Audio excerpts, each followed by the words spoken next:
problema nos dice que demostremos que este campo vectorial es conservativo. Y si es conservativo, pues nos pide que hallemos su función potencial. Para que un campo vectorial sea conservativo, la condición necesaria y suficiente es que el rotacional de ese campo sea cero. ¿Cómo se calcula el rotacional? Pues el rotacional lo calcularemos de esta manera. Rotacional de f igual producto vectorial del operador por el propio vector. ¿Ese operador qué es? Pues ese operador es parcial con respecto a x y más parcial con respecto a y j y parcial con respecto a zk. Esto producto vectorial del vector campo. Para hacerlo, pues vamos a hacerlo con un determinante. Producto vectorial, ya sabemos cómo se hace, y jk, aquí ponemos el operador,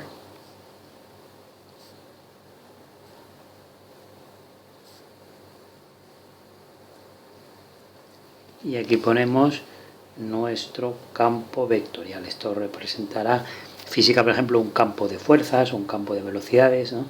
Y el rotacional viene a decirnos pues la tendencia que tiene ese campo a girar, a que los vectores giren, así a grandes rasgos. Entonces, en el caso de que ese rotacional sea cero, el campo es conservativo, y al ser conservativo, pues se le puede hallar una función potencial del cual deriva. Bueno, vamos a acabar de hacer el rotacional a ver si realmente es cero. El i, tachamos fila y columna y nos quedará este determinante. A este determinante sabemos que se multiplica esto por esto, las dos diagonales, ¿no?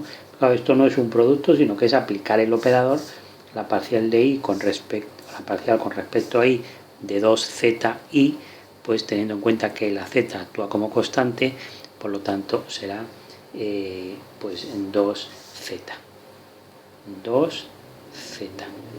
Y ahora menos, y la parcial con respecto a z de esta expresión, pues también será, esto es una constante 0, y la z será 2z.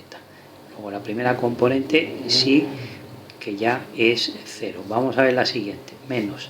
Ahora viene la j, tenemos que cambiar el signo, tachamos fila y columna y tenemos que aplicar el operador de este a este otro. Parcial con respecto a x de 2zi, pues eso es 0, porque ahí no hay ninguna x. Menos, y ahora parcial con respecto a z de 2xy, pues también es 0. O sea que la segunda componente también es 0. Vamos con la tercera. Si tachamos la fila y la columna de la k, pues tendríamos que hacer este determinante. Aplicamos el operador, parcial de x de esta expresión, pues hará 2x. 2x porque la z actúa como constante. Y ahora menos, la parcial con respecto a y, pues la y es la variable, luego 2x es la constante, pues menos 2x. Efectivamente, el rotacional es el vector 0, 0, 0. El vector 0. Por lo tanto, es irrotacional, es conservativo, que es lo mismo. Irrotacional. Y es conservativo, esa expresión viene de física, ser conservativo se conserva la energía, ¿no? Bueno, entonces, ¿qué significa? Cuando es irrotacional, el vector campo se puede obtener a partir de una función potencial. Entonces, el vector campo es igual al gradiente de la función potencial phi. Entonces, con esto nosotros tenemos que hallar la función phi. Por lo tanto, el campo 2xy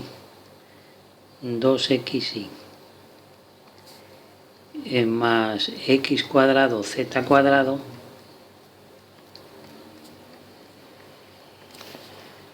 y más 2zi, pues tiene que ser igual a la parcial de phi con respecto a x más la parcial de phi con respecto a y más la parcial de phi, que es la función potencial que nos están pidiendo. Como estos son dos vectores que son igualados, pues esto nos permite igualar cada una de sus componentes. Para ello lo que hacemos, ya lo hacemos aquí, para ello lo que hacemos es que decimos que 2xy tiene que ser igual a la derivada de phi con respecto a x. Y esto nos permite hacer una integral, ¿no? La phi será igual a la integral de 2x y diferencial de x. Integramos y ¿qué encontramos? Pues será 2x, o sea, 2y es la constante y la integral de x cuadrado dividido por 2. Pero claro, hay que añadir las constantes, pero no son constantes. Una es constante y la otra es una función, vamos a llamarla g, que será, si hemos integrado respecto a x, pues será de y de z. Y luego ya la constante k. Vamos a ver con la segunda componente. Segunda componente, x al cuadrado más z al cuadrado, eso es la derivada de la función potencial con respecto a y.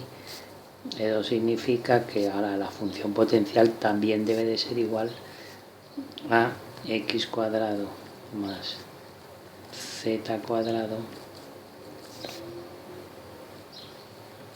Si integramos con respecto a y, pues estas dos son constantes. Entonces, ¿qué es lo que nos queda? Pues nos queda, o sea, es x cuadrado y más z cuadrado y, o sea, la integral con respecto a y, ¿no? La integral de diferencial de y es y x2 y z2 son constantes. Bien, y ahora las constantes de integración que le debemos de añadir, pues serán pues serán funciones de x y de z, porque de y ya la hemos obtenido, más la k. Y ahora la tercera componente, 2zi, eso tiene que ser igual a la derivada de la función potencial con respecto a z. Esto nos da, claro, nos tiene que dar una única función potencial, no nos vale que sean distintas. Luego esto será 2zi diferencial de z, integrando respecto a z, pues el 2i es la constante y el z cuadrado dividido por 2 es la integral. Y ahora pues claro, las constantes ahora será, vamos a llamarle k y será de x y de y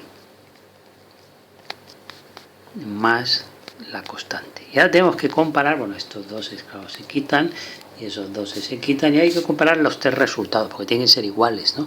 Entonces, ¿qué encontramos?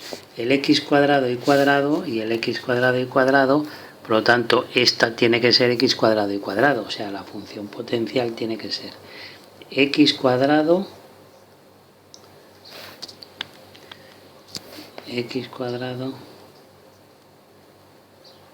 y cuadrado, y esta constante ya está identificada. Ahora, ¿qué más encontramos?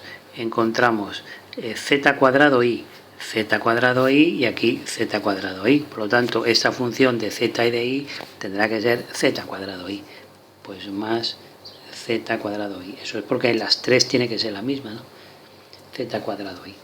Y luego, pues, ¿qué nos queda por identificar?